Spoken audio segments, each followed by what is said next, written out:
You wake up in the middle of the night, but your body refuses to listen. Your eyes are wide open, your mind is fully awake, yet it feels as if every muscle is locked, as if an invisible hand is pulling you down from above. And in that moment, you could swear you're not alone in the room. This is sleep paralysis. Psychologically, sleep paralysis happens when your brain wakes up faster than your body. REM sleep paralyzes your muscles so you don't act out your dreams. But sometimes your consciousness returns too quickly, and you fall into a trap created between two worlds.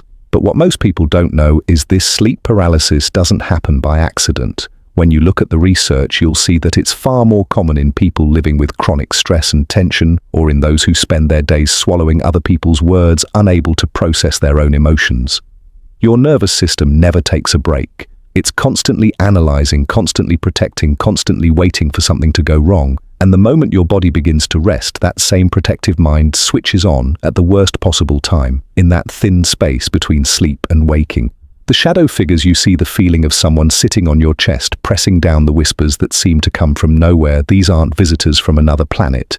These are pieces of your own subconscious wrapped in fear. Your mind brings to the surface what you've been running from while awake. That's why when you listen to people who've experienced sleep paralysis, you'll notice they often share certain traits. They tend to be highly sensitive, deeply thoughtful before falling asleep. They carry problems they've never spoken about, never shared on their backs into the bedroom. Their minds don't rest, the thoughts circling in their heads never quiet down because their emotions have never been allowed to rest either. So, if you think this has been happening to you, it's not a curse, it's a message.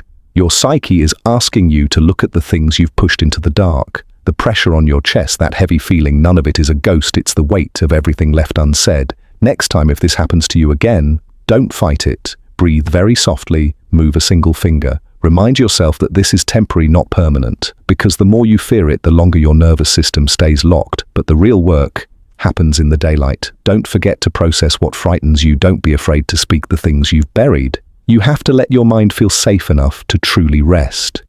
If you've experienced sleep paralysis or have heard about it from someone close to you, share your thoughts in the comments.